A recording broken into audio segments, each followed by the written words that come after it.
Good afternoon. आपण मागच्या लेक्चरमध्ये वातावरणाचे जे काही घटक आहेत, ज्यामध्ये वायू, धुलीकण आणि जलबाष्प याच्या अनुषंगाने कालच्या लेक्चरमध्ये आपण त्याची माहिती बघितलेली आहे. आज आपण वातावरणाची संरचना किंवा वातावरणाचे थर याच्या अनुषंगाने आपण आजच्या लेक्चरमध्ये आपण थोडं चर्चा करणार आहोत. विद्यार्थी मित्रांनो, पृथ्वी पृष्ठभागापासून वातावरणाचा जो उभा विस्तार आहे तो किती किलोमीटर पर्यंत आहे हे निश्चितपणे आपल्याला सांगता येणार नाहीये. कारण वातावरणाच्या पलीकडे असणारं जे अवकाश आहे, यांना जी वेगळं करणारी जी सीमारेषा आहे त्याला आपण बाउंड्री लाईन असं म्हणतो, ते अजूनपर्यंत तरी आपल्याला कुण्या शास्त्रज्ञाला आखता आलेले नाही आहे. त्यामुळं निश्चितपणे आपण वातावरणाचा जो काही विस्तार आहे तो निश्चितपणे काही सांगता येणार नाही. तरीही या वातावरणाच्या विस्ताराविषयी आपले जे काही हवामानशास्त्रज्ञ आहेत त्यांनी काही आपलं मत मांडलेलं आहे, तेही अंदाजित ते आपण पाहू.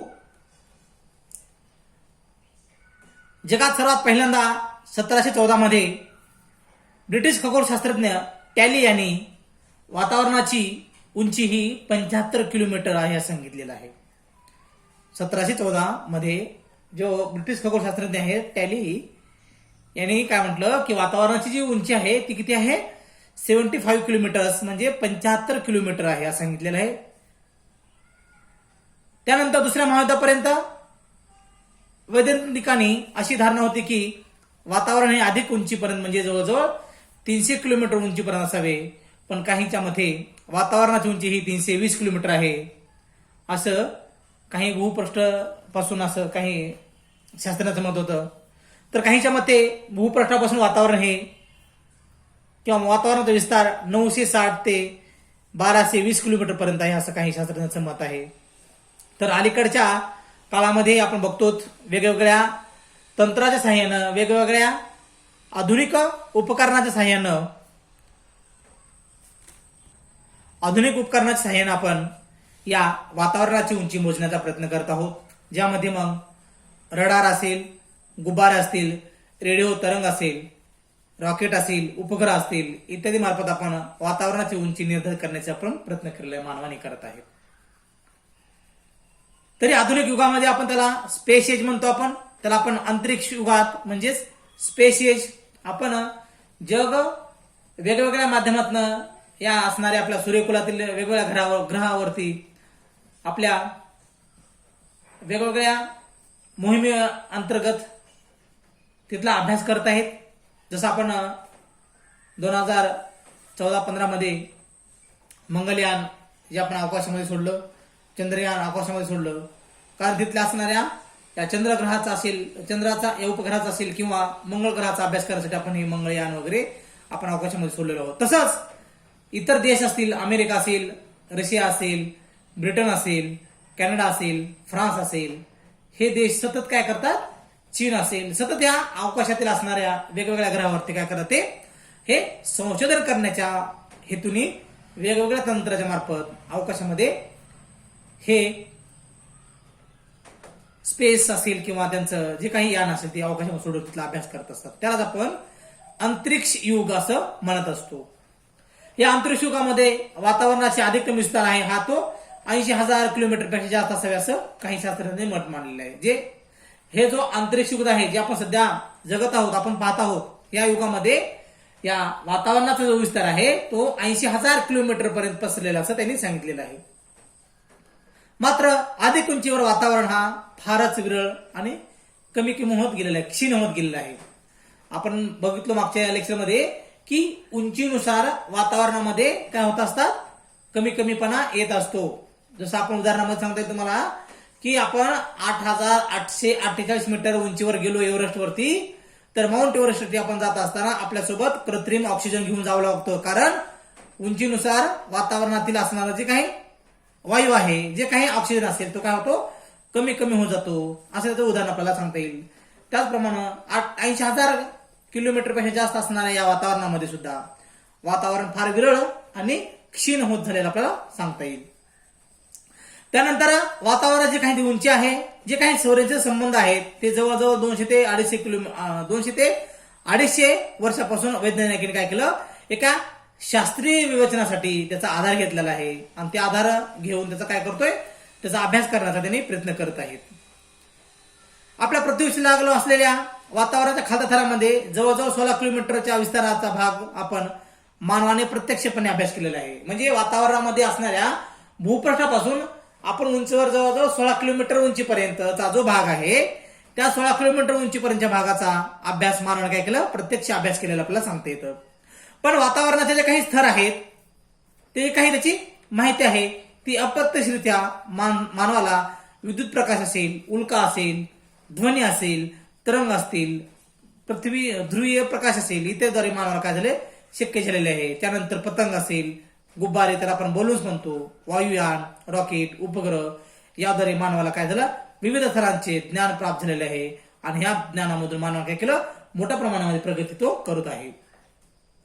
त्यानंतर उल्कापाताद्वारे सुमारे 215 किलोमीटर उंचीपर्यंतच्या ध्रुवीय प्रकाशाच्या आधारे सुमारे 790 ते 800 किलोमीटर उंचीपर्यंतच्या वातावरणाचे ज्ञान प्राप्त झालेले आहे. कशाद्वारे आपल्याला उल्कापाताद्वारे. म्हणजे उल्कापात जर आकाशामध्ये झाला नसेल तर मानवाला ह्या वातावरण किती किलोमीटर पर्यंत आहे याचा अभ्यास झाला नसता. तर याचा अभ्यास आपला होण्यासाठी उल्कापाताद्वारे काय झालेला आहे 215 किलोमीटर उंचीपर्यंत असणाऱ्या ध्रुवीय प्रकाशाच्या आधारे सुमारे 790 ते 800 किलोमीटर उंचीपर्यंतच्या वातावरणाचे ज्ञान मानवाने प्राप्त केलेलं आहे. आणि या मानवाने ज्ञान प्राप्त करूनच काय केलं आहे, कृत्रिम उपग्रहामार्फत सुद्धा कृत्रिम जे उपग्रह निर्माण केले मानवाने याच्या आधारे तो काय करू शोषणाच्या आधारे ते वातावरणाच्या असणाऱ्या वेगवेगळ्या थरातील माहिती तो सतत काय करतो तो मिळवत आहे. आणि याद्वारे मानवाने काय केलं मोठ्या प्रमाणावरती वातावरणामध्ये असणाऱ्या वेगवेगळ्या थराचा तो अभ्यास करू लागलेला आहे. या आधारे मानवाने नवनवीन शोध, नवीन उपकरणाच्या आधारे मिळवलेल्या माहितीच्या आधारे काय करू लागला तो वर्ल्ड मेट्रोलॉजिकल ऑर्गनायझेशन म्हणजे 1952 मध्ये वातावरणाच्या विविध थरांची विभागणी करणाऱ्या सीमा प्रस्तावित केल्या आहेत व त्या आधारे वातावरणाचे खालील त्यांनी विविध स्तर निर्माण केले आणि ते स्तर त्यांनी काय केले या वातावरणामध्ये आढळतात असे त्यांनी सांगितलेलं आहे. म्हणजे जी संस्था आहे WMO त्याला आपण वर्ल्ड मेट्रोलॉजिकल ऑर्गनायझेशन म्हणतो त्याला आपण, म्हणजे त्याला आपण जागतिक वातावरणीय संस्था ही जी आहे ही वातावरणाचा अभ्यास करणारी जगातील सर्वात मोठी संस्था आहे. या संस्थेने काय म्हणलं की 1952 त्यांनी वातावरणाची विभागणी करणाऱ्या थरांचा अभ्यास केला आणि त्या अभ्यासावरून त्यांनी काही खालील विविध स्तराला असं त्यांनी सांगितलेलं आहे. त्यामध्ये पहिला स्तर आहे तपांबर किंवा क्षोभावरण, त्याला आपण ट्रोपोस्फिअर असं इंग्लिशमध्ये म्हणतो. या तपावरणाच्या किंवा वातावरणाच्या सर्वात खालच्या थराला आपण आणि या भूपृष्ठाला लागून असणाऱ्या थराला आपण तपांबर असं म्हणत असतो. म्हणजे वातावरणातील सर्वात जो खालचा थर आहे पहिला, जसं आपण पंढरपूरला गेल्यानंतर आपण डायरेक्ट मंदिरामध्ये जात नाही, विठ्ठलांच्या अगोदर काय करतो आपण नामदेव पायरीचे दर्शन घेतो आणि नंतर मग विठ्ठलाच्या मंदिरामध्ये आपण प्रवेश करतो. तसं या वातावरणाचा अभ्यास करत असताना आपल्याला पहिल्यांदा या तपांबर या थराचा अभ्यास करावा लागेल. या तपांबर म्हणजे ती नामदेव पायरी आहे, त्या तपांबराचा अभ्यास करत असताना आपल्याला त्याला सर्वात खालचा जो थर आहे जो पाया म्हणतो त्याला आपण या वातावरणाचा, या तपांबरामधून आपण त्याचा अभ्यास करत असतो. आणि या थराचा सरासरी विस्तार पृथ्वी पृष्ठभागापासून 12 किलोमीटर उंचीपर्यंत आहे. पण या थराचा विस्तार पृथ्वीवरती वेगवेगळ्या अक्षवर्तावरती वेगवेगळ्या उंचीवर आढळतो. उदाहरणार्थ आपण सांगता येईल आपल्याला जसं वातावरण आपण वेगवेगळ्या उंचीवरती वेगवेगळ्या अक्षवर्तावरती वेगवेगळ्या स्वरूपामध्ये आपल्याला आढळतो. उदाहरणार्थ तुम्हाला सांगता येईल की हा विस्तार जर बघितला आपण तर विषुववृत्तावरती हा विस्तार 18 किलोमीटर असेल, तर 50 अंशावरती हा विस्तार 9 किलोमीटर, तर ध्रुवावरती 7 ते 8 किलोमीटर उंचीपर्यंत आढळतो. कारण विषुववृत्तावरती मोठ्या प्रमाणामध्ये उष्णता असते, तापमान असल्या कारणानं त्याची उंची आपल्याला जास्त दिसून येते, 18 किलोमीटर पर्यंत आढळते. 50 अक्षांशावरती सुद्धा जेव्हा बऱ्यापैकी तापमान असतं म्हणून त्या भागामध्ये आपल्याला 9 किलोमीटर पर्यंत उंची आढळते या वातावरणाची. तर ध्रुवावरती तापमान कमी असतं म्हणून त्या भागामध्ये आपल्याला 7 ते 8 किलोमीटर पर्यंत उंचीपर्यंत हे वातावरणाचा तपांबर स्तर आपल्याला आढळतो. अशा प्रकारचा हा तपांबर त्या भागामध्ये आपल्याला आढळतो. तर उन्हाळ्यामध्ये विस्तार जास्त असतो तर हिवाळ्यामध्ये विस्तार कमी असतो. कारण उन्हाळ्यामध्ये तापमान जास्त असतं, तापमान जास्त असल्या कारणामुळं याची उंची उंच असते किंवा याचा विस्तार जास्त असल्यामुळे होतो. तर हिवाळ्यामध्ये याची तापमान कमी असल्या कारणानं याचा विस्तार कसा असतो कमी झालेला आपल्याला पाहायला मिळतो. अशा प्रकारचा तपांबर स्तर आपल्याला सांगता येईल. त्यानंतर तपांबर स्तराचा अभ्यास करण्यासाठी तपांबर हा शब्द वापरण्यासाठी टोपोस्फिअर हा शब्द प्रयोग 1902 मध्ये सर्वप्रथम याचा वापर टिनरेज दी बर्ट यांनी वापरला आहे. यातील टोपोस या ग्रीक शब्दाचा अर्थ होतो परिवर्तन किंवा हालचाल असा होतो.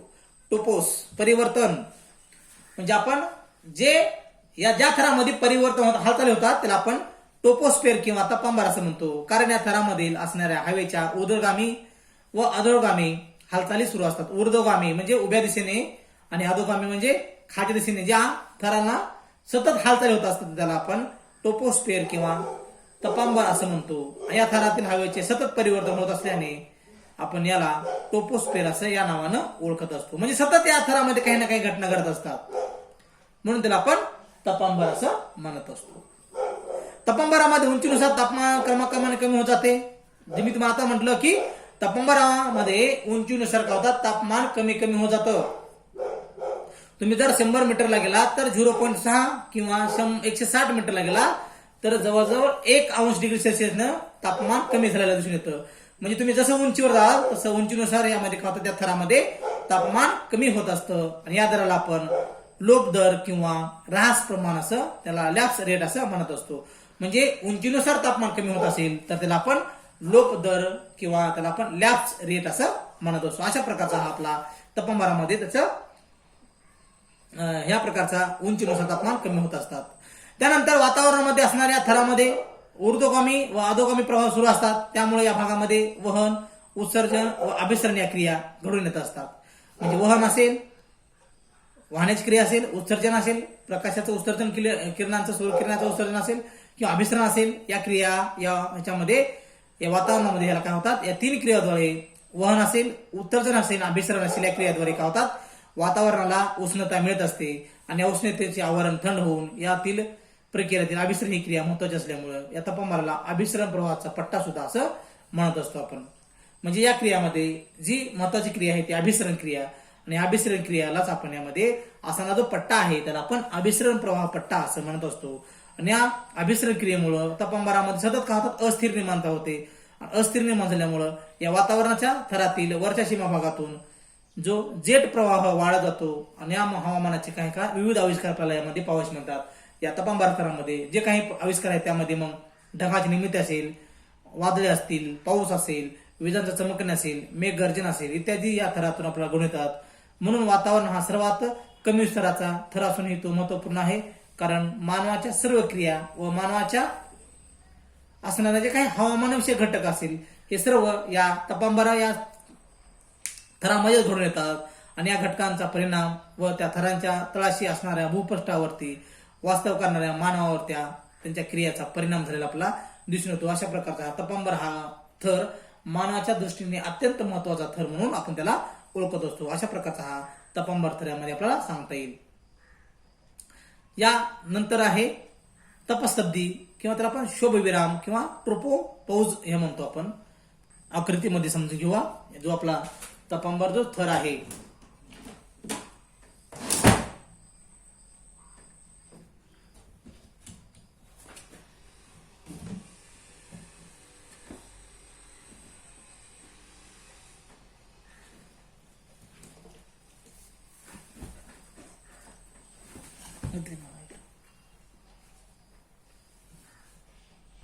हा जो या ठिकाणी आपण ही आकृती बघू वातावरणाच्या थरांची रचना केलेली आकृती आहे.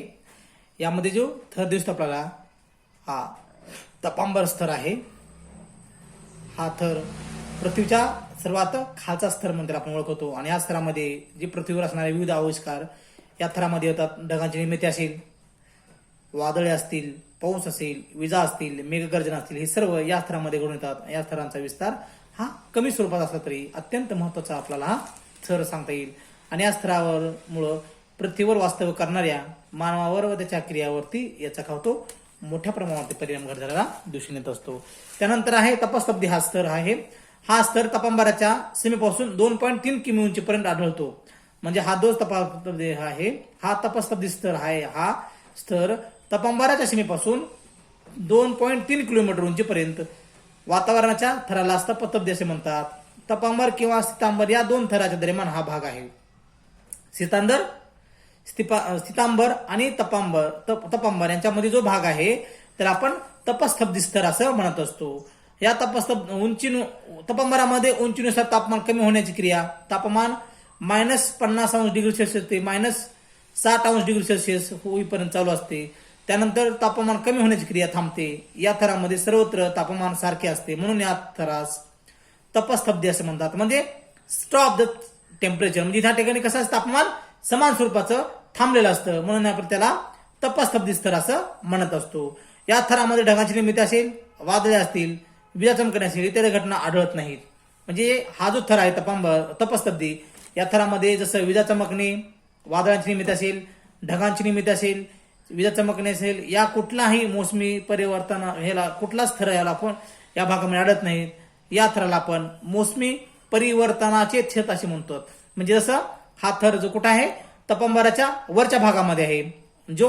जे काही मोसमीची निर्मिती होते, ढगांची निर्मिती असेल, वादळांची निर्मिती असेल, विजांची निर्मिती असेल, पाऊस जे असेल, हे सर्व कुठं होतात या तपांबर थरामध्ये होतात. त्याच्या वरच्या थरामध्ये काही आढळून येत नाहीत म्हणून ते खाली थरामध्ये होतात. म्हणून त्याला आपण काय म्हणतो या तपस्तब्धीला मोसमी परिवर्तनाचे छत असे म्हणतात. कारण या छताखालीच म्हणजे तपांबरात विविध हवामानाच्या विषयक परिवर्तन घडून येते. अशा प्रकारचा हा तपस्तब्धी स्तर या ठिकाणी आपल्याला सांगता येईल. त्यानंतर स्तर आहे तो स्थितांबर किंवा स्थिरावरण, त्याला आपण स्ट्रॅटोस्फिअर असं म्हणत असतो. जो हा स्तर आहे या स्तराची उंची तपस्तब्धीपासून च्या सीमेपासून जवळजवळ 80 किलोमीटर उंचीपर्यंत आपल्याला पाहावयास मिळते. म्हणजे ह्या तपस्तब्धीपासून ह्या 80 किलोमीटर उंचीपर्यंत हा आपल्याला स्थितांबर हा स्तर आपल्याला पसरलेला दिसून येतो. यालाच आपण स्थितांबर किंवा स्थिरावरण असे म्हणत असतो. या स्तराचा विस्तार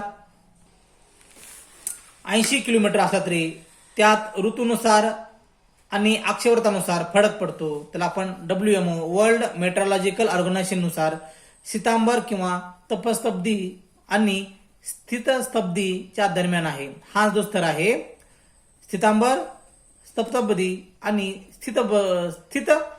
स्थितस्तब्धीच्या दरम्यानचा जो स्तर आहे त्याला आपण स्थितांबर असं म्हणत असतो. वातावरणाच्या या स्तरात सुरुवातीला 32 किमी उंचीपर्यंत तापमान कायम राहते.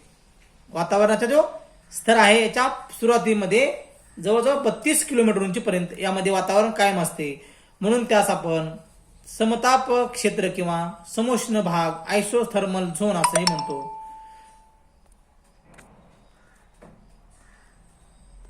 आयसोथर्मल झोन असंही म्हणतो.